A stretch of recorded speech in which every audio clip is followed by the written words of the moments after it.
Hello दोस्तों, last video में हमने पढ़ा कि किस प्रकार से जो मोंटफोर्ट रिफॉर्म्स या जो मोंटेग्यू क्लेम्सफोर्ड रिफॉर्म्स थे, ये जो कॉन्स्टिट्यूशन रिफॉर्म्स या जो काउंसिल रिफॉर्म्स के रूप में लाए गए थे और किस प्रकार से वो लाए गए और उनमें क्या-क्या प्रोविजंस थे और वो किस प्रकार से फेल हुए। तो उन सब के बारे में हमने लास्ट वीडियो में पढ़ा था और हमने पढ़ा भी था कि गांधी जी भी तब तक भारत में आ चुके थे। तो उसके बारे में आज हम पढ़ते हैं कि किस प्रकार से गांधी जी भारत में आए और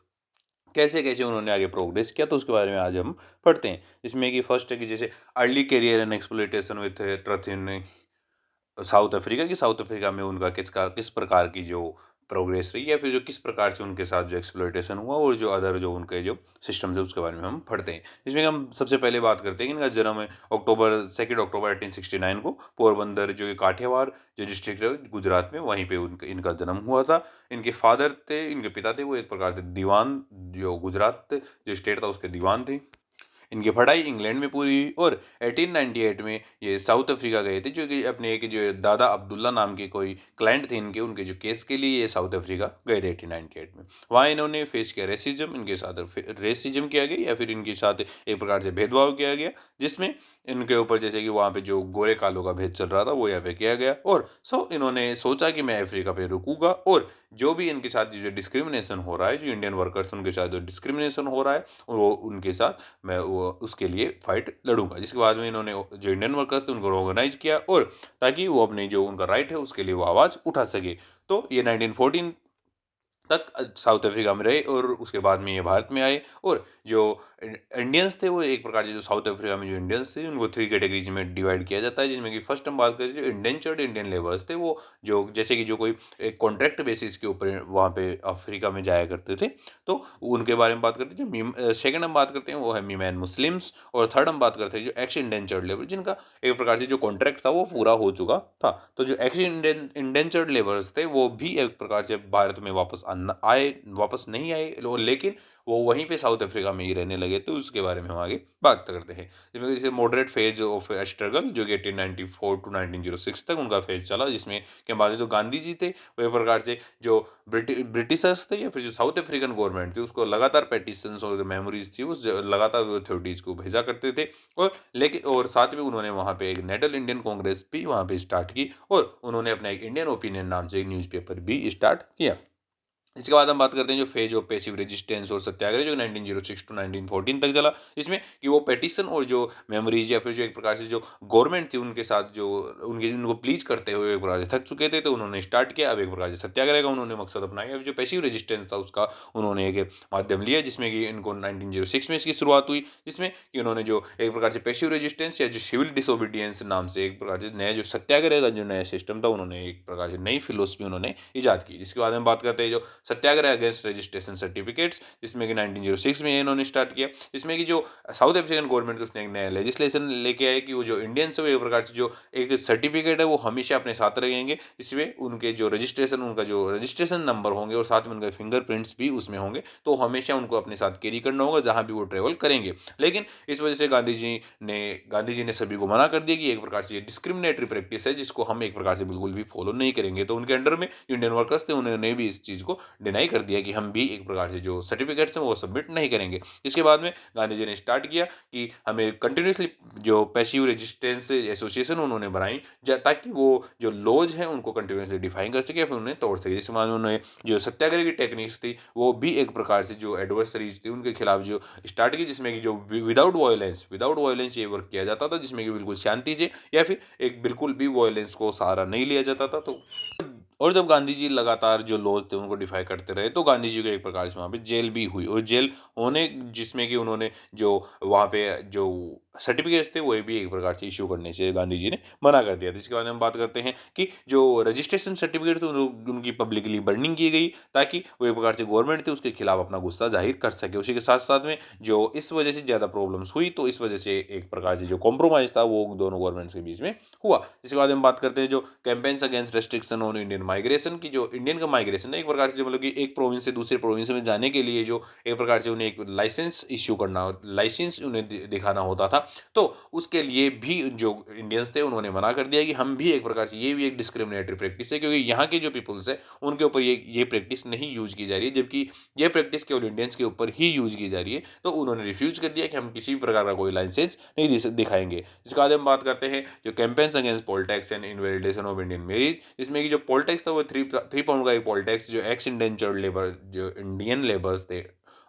साउथ अफ्रीका के अंदर, उनके ऊपर एक प्रकार से एक 3 पाउंड का पोल टैक्स उनके ऊपर लगाया गया है, जिसमें कि उन्होंने डिमांड की कि हमें बिल्कुल भी हमें एबोलिशन ऑफ पोल टैक्स चाहिए। इसके बाद में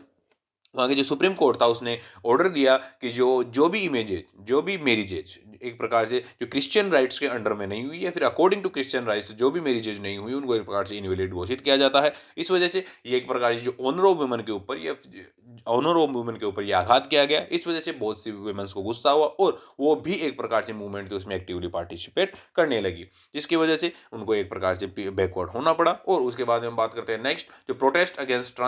ट्रांसवाल इमिग्रेशन एक्ट, जिसमें कि एक प्रकार से नया एक्ट लाया गया जिसमें कि जो इलीगली माइग्रेटिंग थे वो जो नेटल जो एक बार जो ट्रांसवाल थे वहाँ के ट्रांसवाल जो एक इलाका है वह नेटल से ट्रांसवाल में जाने के लिए एक प्रकार से जो इलीगली जो माइग्रेटिंग होती थी उसके खिलाफ उन्होंने प्रोटेस्ट किया। और साथ ही में जो इंडियंस थे उनको जेल में डाल दिया गया और जो माइनर्स और जो प्लांटेशन वर्कर्स थे उनको इस वजह से उन्होंने भी लाइट नहीं या फिर उन्होंने भी स्ट्राइक कर दी। जिसके बाद हम बात करते हैं जो गोखले थे उन्होंने भी जो भारत था वहाँ पे भारत के अंदर पूरी कंट्री में उन्होंने टूर किया ताकि जो पब्लिक ओपिनियन है जो इंडियंस है जो साउथ अफ्रीका में उनको सपोर्ट कर सके, ताकि इस वजह से जो गोखले थे उन्होंने चारों तरफ प्रचार फैलाया कि जो साउथ अफ्रीका है वहाँ पे इंडियंस के ऊपर काफ़ी ज़्यादा अत्याचार हो रहे हैं। जिसके बाद हम बात करते हैं जो कॉम्प्रोमाइजिंग सोल्यूशन क्या हुआ,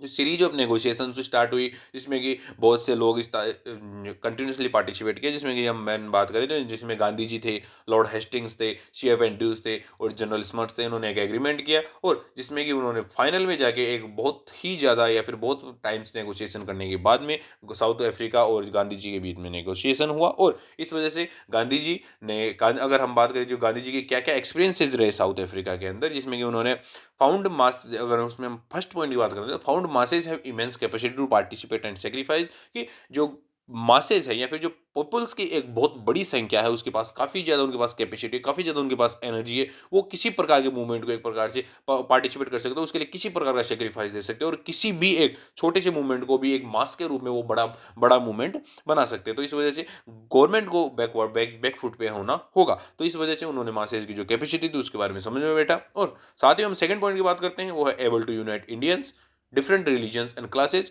जो भी अलग अलग रिलीजन्स के इंडियंस थे जैसे मुस्लिम्स, हिंदू, सिख, ईसाई, किसी प्रकार के जो इंडियंस थे उनको एक जगह लाने में या फिर उनको यूनाइट करने में भी एक जगह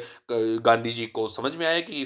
किस प्रकार से इनको एक जगह लाया जा सकता है, किस प्रकार की जो अलग अलग क्लास डिवाइड है इंडिया के अंदर उसको भी एक जगह लाया जा सकता है। उसके बाद हम थर्ड पॉइंट की बात करते हैं leaders take decisions in unpopular and enthusiasm, कि जो लीडर्स है वो एक प्रकार से जो एंथुजियाज्म के अंदर जो डिसीजंस लेते हैं उनको वो बिल्कुल भी नहीं करना चाहिए और वो एक प्रकार से सोच समझ के उनको डिसीजन लेने चाहिए। जिसके बाद हम बात करते हैं फोर्थ पॉइंट की जो able to evolve his own style of leadership and politics, तो उन्होंने अपनी खुद की एक स्टाइल की जिसमें कि वो उन्होंने नॉन वायलेंस को समझा कि वायलेंस करने पर अगर गवर्नमेंट सप्रेस कर सकती है लेकिन नॉन वायलेंस के ऊपर गवर्नमेंट हमारा कुछ भी नहीं बिगाड़ सकती। तो इस वजह से उन्होंने अपनी ही एक नई कॉन्सेप्ट लेके आए जिसमें कि उन्होंने सत्याग्रह का कॉन्सेप्ट डाला कि हमें सत्याग्रह करना चाहिए। तो सत्याग्रह में क्या है कि हम सत्य का आग्रह करेंगे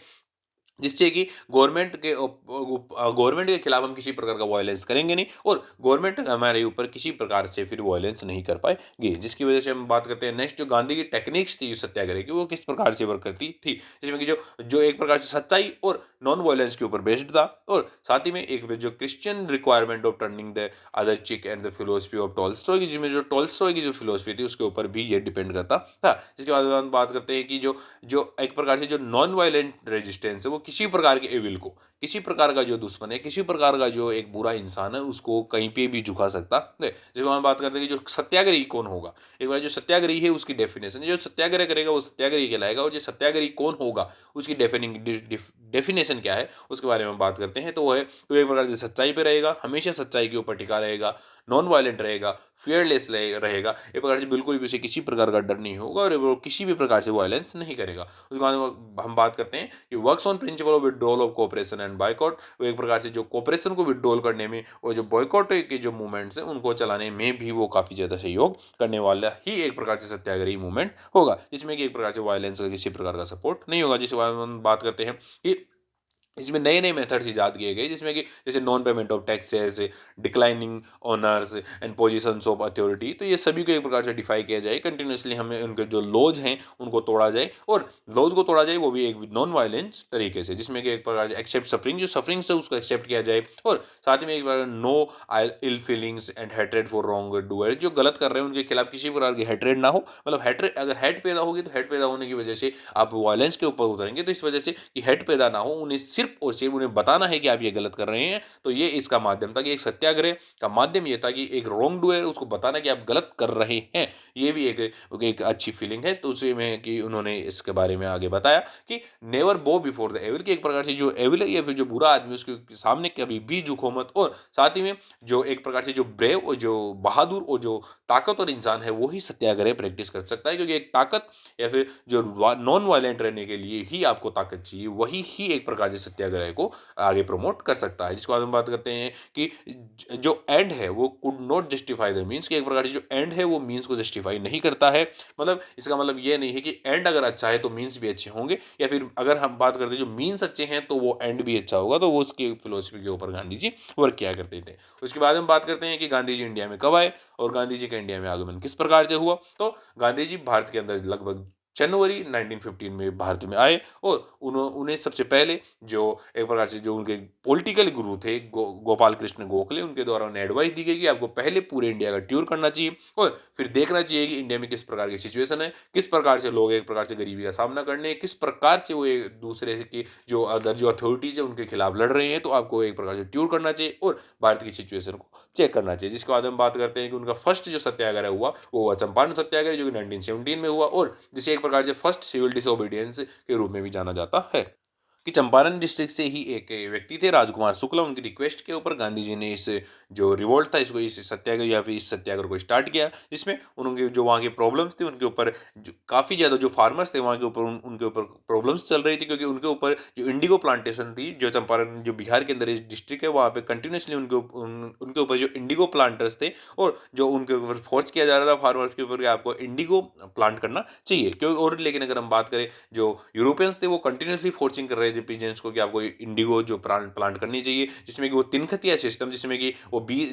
तीसरा हिस्सा जो कि 20वें पार्ट में से 20 अगर हिस्सा है तो उनमें से तीसरा हिस्सा एक प्रकार से उनको एक जो इंडिगो के रूप में उनको प्रोड्यूस करना चाहिए, फिर इंडिगो प्लांट करनी चाहिए। लेकिन अगर बात करें हम तो जर्मन सिंथेटिक जो डाइज थी उसकी वजह वो प्रोड्यूस हो गई थी, इस वजह से जो इंडिगो की डिमांड थी वो इंटरनेशनल मार्केट में काफ़ी ज़्यादा कम हो गई थी, और जब ये कम हुई तो इस वजह से जो यूरोपियन प्लांटर्स थे उनको एक प्रकार से नुकसान होने लगा, और इस वजह से वो हाई रेंट्स और जो इलीगल ड्यूज थे वो पीजेंट से मांगने लगे, इस वजह से जो पीजेंट थे उनको काफ़ी ज़्यादा प्रॉब्लम्स का सामना करना पड़ने लगा। और इस वजह से जो गांधी जी थे उन्होंने जब यहाँ पे इस चंपारण के जो फार्मर्स थे उनको ज्वाइन किया, तो इस वजह से जो अथॉरिटीज़ थी उनने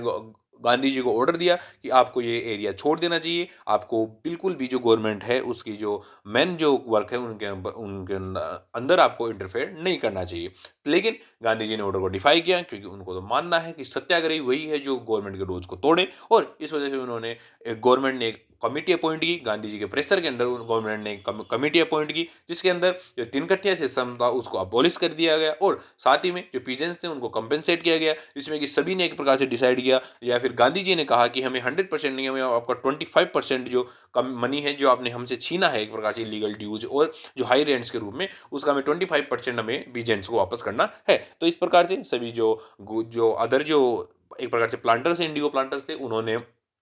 जो इंडिगो प्लांटर्स थे उन्होंने जो 10 साल के अंदर जो सभी का ड्यूज चुका दिया, और 10 साल के अगले 10 साल के अंदर अंदर उन्होंने वहां से एक प्रकार से विड्रॉल भी कर लिया। जिसके बाद हम बात करते हैं कि अहमदाबाद मिल स्ट्राइक जो कि 1918 में हुई, जिसे फर्स्ट हंगर स्ट्राइक है, यहाँ पे फर्स्ट हंगर स्ट्राइक भी की गई थी। जिसमें हम बात करते हैं कि मार्च 1918 में जो गांधी जी थे, जो कॉटन मिल जो ओनर्स थे वो अहमदाबाद में जो वर्कर्स थे उनके ऊपर काफ़ी ज़्यादा अत्याचार कर रहे थे, या फिर जो उन्हें जो एक प्रकार से प्लेग बोनस या फिर किसी प्रकार के बोनस नहीं दे रहे थे, इस वजह से गांधी जी ने इसमें इंटरव्यून किया और इस वजह से जो वर्कर्स थे वो चाहते थे कि हमारे जो 50% जो वेजेस हैं, जो मिल ओनर्स के पास मांग रहे, उनकी डिमांड थी कि हमें हमारे 50% जो वेजेस हैं उनको इंक्रीज किया जाए, हमारे जो वेजेस हैं उनको 50% तक इंक्रीज किया जाए। लेकिन जो मिल ओनर्स थे वो चाहते थे कि हम केवल 20% तक ही इंक्रीज करेंगे, जिसमें कि जो अनुसुईया साराभाई थी उन्होंने हेल्प, जो वर्कर्स थे उनकी हेल्प की। और लेकिन गांधी जी ने जब इसको रिवोल्ट को ज्वाइन किया तो उन्होंने वर्कर्स से कहा कि आपको स्ट्राइक पे चले जाना चाहिए और आपको 35% जो वेजेस में हाइक आपको मांगना चाहिए। इस वजह से जो वो स्ट्राइक हुई वो एक प्रकार से नॉन वायलेंट स्ट्राइक हुई। और साथ ही में जब किसी प्रकार से इसका रिजल्ट नहीं निकलता हुआ दिखा तो गांधी जी ने फास्ट एंड टू डेथ किया। इस वजह से काफ़ी ज़्यादा प्रॉब्लम्स हुई और गवर्नमेंट को आखिरकार में एक ट्राइब्यूनल स्टेब्लिश करना पड़ा और उस ट्राइब्यूनल ने 35% जो वेजेस थे उनमें हाइक को अवार्ड किया, जो उनके जो मिल जो वर्कर्स थे उनको अवार्ड किया। इस वजह से गांधी जी को काफ़ी ज़्यादा पॉपुलैरिटी मिली और साथ ही में गांधी जी ने काफ़ी ज़्यादा सक्सेस मूवमेंट किए। इसके बाद हम बात करते हैं नेक्स्ट रिवोल्ट की, जो कि खेड़ा सत्याग्रह था, जो कि 1918 में ही हुआ था, जिसको फर्स्ट नॉन कोऑपरेशन मूवमेंट के रूप में भी जाना जाता है। जिसमें कि 1918 में काफ़ी बड़ा ड्रॉट हुआ और ड्रॉट होने की वजह से जो गुजरात का जो एक खेड़ा डिस्ट्रिक्ट था वहाँ पे क्रॉप्स फेल्ड हुई और इस वजह से जो काफ़ी ज़्यादा जो फार्मर्स थे उनको नुकसान हुआ। और अकॉर्डिंग टू रेवेन्यू कोड, जिसमें जो एक प्रकार से जो 1/4 जो उनकी जो टोटल जो यील्ड है, नॉर्मल यील्ड है, उसका अगर 1/4 हिस्सा अगर वो प्रोड्यूस करते हैं, जो 1/4 हिस्सा अगर नॉर्मल प्रोड्यूस का 1/4 हिस्सा ही प्रोड्यूस अगर कर पाते हैं फार्मर्स, तो उनको एक प्रकार से जितनी भी जो उनके ऊपर जो रेंट्स है या फिर जो उनके ऊपर जो एक प्रकार से जो रेवेन्यूज है जो या फिर लैंड रेवेन्यू है, तो उनके ऊपर बिल्कुल ही उनको रिमिशन कर दिया जाएगा, उनको माफ कर दिया जाएगा। लेकिन जब एक प्रकार से अथॉरिटीज़ ने चेक करवाया तो इस वजह से वहाँ के जो फार्मर्स थे उनके खिलाफ आवाज़ उठी और जो अथॉरिटीज़ थी उन्होंने बताया कि ये गलत बोल रहे हैं, यहाँ पे जो नॉर्मल प्रोड्यूस है वो 1/4 से ज़्यादा है। इस वजह से उनके जो ड्यूज़ थे जो उनको या फिर उनके ऊपर जो उनके जो टैक्सेस थे उनको एक प्रकार से रिमिशन उनमें नहीं मिला। और गांधी जी ने इस वजह से जो लेबरर्स थे गांधी जी ने इस रिवोल्ट को ज्वाइन किया और गांधी जी ने कहा कि आपको बिल्कुल भी किसी प्रकार का टैक्सेस गवर्नमेंट को नहीं देना चाहिए क्योंकि ये गलत है। इस वजह और वहाँ पे ही सरदार वल्लभ भाई पटेल ने भी एज ए लीडर वहाँ पे वर्क किया और उन्होंने भी टैक्स रिवोल्ट को एक प्रकार से अरेंज किया, जिसमें उन्होंने नॉन पेमेंट ऑफ टैक्सेस किया। और साथ ही में गवर्नमेंट ने सभी जो फार्मर्स थे उनकी जो पर्सनल प्रॉपर्टीज थी, जो लैंड थे, जो लाइवलीहुड के तरीके से सभी को सीज कर दिया। एक प्रकार जो पर्सनल प्रॉपर्टी उनको कॉन्फिस्केट कर लिया गया, उनके लैंड्स को कॉन्फिस्केट कर लिया गया, उनके एक प्रकार जो लाइवलीहुड के जो जीने का उनका मकसद था उसको ही खत्म कर दिया गया। जिसके बाद में government agreed to suspend the taxes for the year in question. तो उन्होंने कहा कि जो गवर्नमेंट फिर फाइनली उनको झुकना पड़ा और साथ ही में गवर्नमेंट तैयार हुई कि अब हम बिल्कुल भी किसी प्रकार का टैक्स नहीं लेंगे। हमें लगा कि एक प्रकार से यील्ड आपकी 1/4 जो नॉर्मल प्रोड्यूस है उससे कम है। इस वजह से जो गवर्नमेंट थी उसने कंटिन्यूसली जो गवर्नमेंट के खिलाफ गांधी जी ने कंटिन्यूसली काफ़ी ज़्यादा रिवोल्ट किए और उन्होंने सक्सेस भी पाई और इस वजह से गांधी जी काफ़ी ज़्यादा पॉपुलरिटी भी बढ़ी। जिसके बाद हम बात करते हैं gains from Champaran, Ahmedabad and Kheda कि इनकी वजह से उनको क्या क्या किस प्रकार के जो गेंस हुए वो प्राप्त कर हुई। जिसमें हम फर्स्ट बात करते हैं गांधी जी ने जो अपनी सत्याग्रह की टेक्निक थी उसका काफ़ी ज़्यादा प्रचार किया और साथ में उन्होंने कहा कि इस पर इसकी कितनी एफिशिएंसी और कितनी प्रकार की इसकी एक्यूरेसी है, ये कैसे हम सत्याग्रह के माध्यम से सभी को या फिर गवर्नमेंट को हम झुका सकते हैं और गवर्नमेंट से हमारी बातें मनवा सकते हैं। साथ ही में उन्होंने समझा कि किस प्रकार की स्ट्रेंथ और वीकनेसेस हैं, जो मासेज के अंदर कौन कौन सी जो स्ट्रेंथ है उनकी और जो कौन कौन सी वीकनेसेज है उनको भी गांधी जी ने अच्छी तरह से समझा। और साथ ही में उन्होंने एक प्रकार से रिस्पेक्ट और कमिटमेंट भी काफ़ी अच्छे जो यूथ से उनसे काफ़ी अच्छी तरह से पाया। तो इस वजह से जो गांधी जी थे उनकी काफ़ी ज़्यादा पॉपुलरिटी बढ़ी और गांधी जी को आगे भी काफ़ी अच्छी तरह से या फिर अच्छे जो लीडर्स थे उनमें गिना जाने लगा। जिसमें आज हमने बात की कि गांधी जी किस प्रकार जो दक्षिण अफ्रीका के अंदर वो रहे